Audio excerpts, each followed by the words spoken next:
watching out for the snare, the trap, which is Christianity. Now, I've been looking across TikTok and I'm starting to see these middle-aged Caucasian pastors teach you cannot lose your salvation. You cannot lose your salvation. Now, we're going to show you that's the biggest lie and why Christianity or Christian theology is the trap. For our people anyway. The book of Exodus 32:31. And Moses returned unto the Lord and said, "O this people have sinned a great sin, and have made them gods of gold." Look at that. So the sin was idolatry, but pay attention. "Yet now, if thou wilt forgive their sin, and if not, blot me." Look at that word, blot me, "I pray thee, out of thy book which thou hast written," meaning he wrote it in the past. This is the book God has written.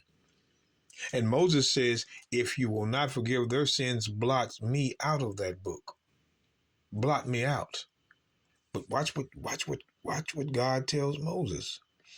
"And the Lord said unto Moses, whosoever has sinned against me, him will I blot out of my book," which means for sin, you can be blotted out of the book. So this book that God has written, you can be blotted out. Let's go to Deuteronomy. Deuteronomy. I want y'all to notice Deuteronomy 29 and verse 19 and 20. Read along with me.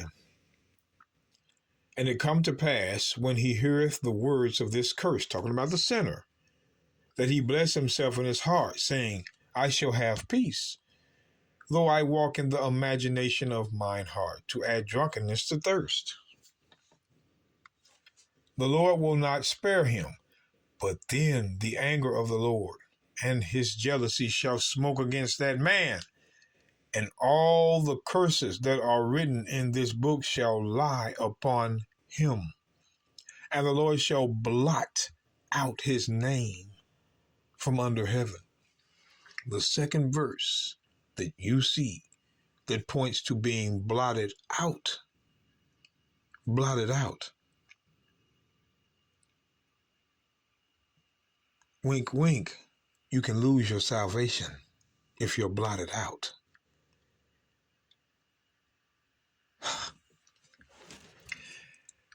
Book of Psalms 37. Psalms 37. Again, I'm going to Psalms 37. I want to prove a point here. Again, Psalms 37, verse 30, "The mouth of the righteous." See that righteous? The mouth of the righteous. Let's go to Luke 1. And then we're going to come back here. Let's go to Luke 1. I want to go right to Luke 1. Then we're coming back to Psalms 37:30. Now, Luke 1, verse 6.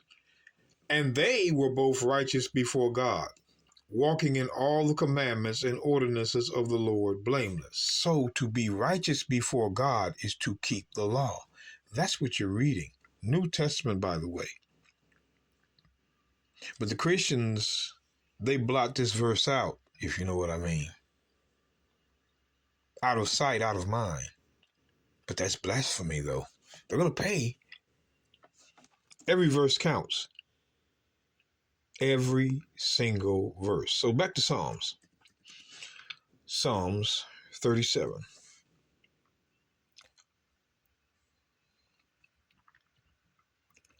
Verse 30. "The mouth of the righteous speaketh wisdom, and his tongue talketh of judgment." So it's talking about the righteous again. "The law of his God is in his heart. None of his steps shall slide." So the law of God is in the heart of the righteous. See how the law and righteous go hand in hand? So when I go to the book of Psalm 69, Psalm 69. Now, for sake of time, we're going to start in verse 26 because 10 minutes.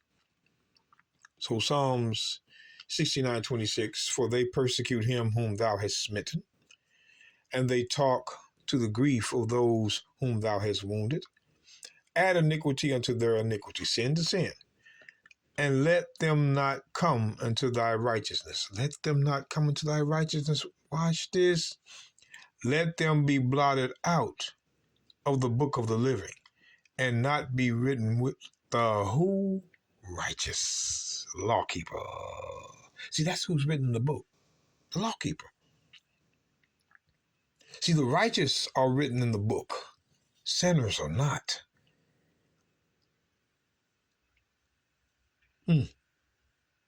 Let's go to Daniel 12. Daniel. See, a lot of verses in the Bible are being ignored because of what they want you to see and what they don't. Daniel 12:1. And at that time shall Michael stand up, the great prince, which standeth for the children of thy people. Thy people is Daniel's people, which is Israel. And there shall be a time of trouble, such as never was since there was a nation, even to that same time. And at that time, thy people, not all people. You can't translate thy, which is Daniel people, to all people, which meaning this book of life was for Israel. Oh, man. This book wasn't for everybody. This book was for Israel. That's why these preachers don't talk about the book of life, because they know it wasn't for everybody. And at that time, thy people shall be delivered, every one that shall be found written in a book. There's that book again. So if you're written in the book, you're saved. If you're written in the book, you're saved. But if you're in sin, you can be blotted out. The book of Revelation. Let's look at this now. The book of Revelation, chapter 3. Getting straight to the point. Revelation 3. Verse 5. It says, he that overcometh, the same shall be clothed in white raiment, and I will not blot his name out of the book of life. Oh, there it is. We got you, Christian.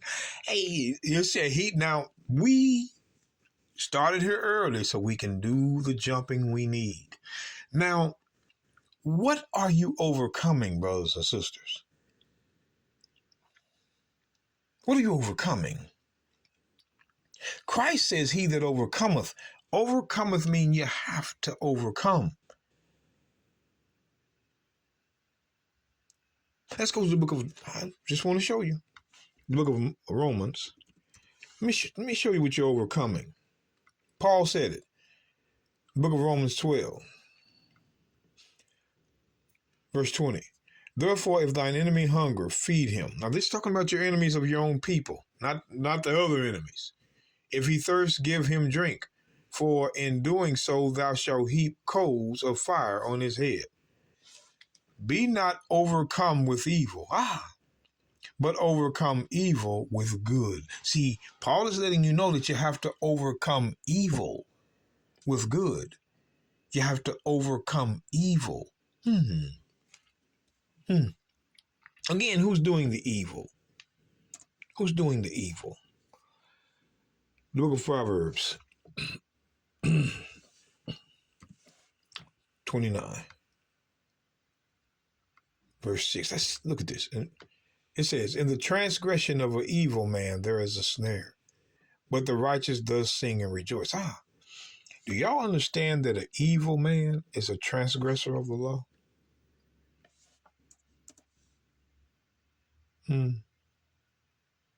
So evil and sin go hand in hand. That's why when we go to Ecclesiastes 8, I'm just going to read the top of this line, Ecclesiastes 8, verse 12. Though a sinner do evil 100 times. See who's doing the evil?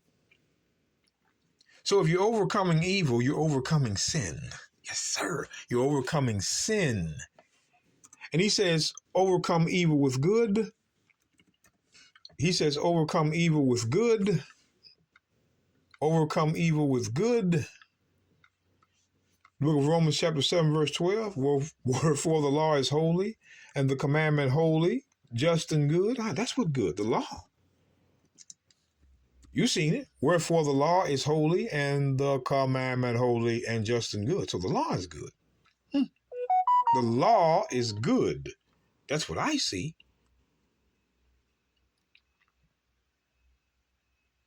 That's what I see. Look at this. 1 Timothy 1 and 8. But we know that the law is good if a man use it lawfully.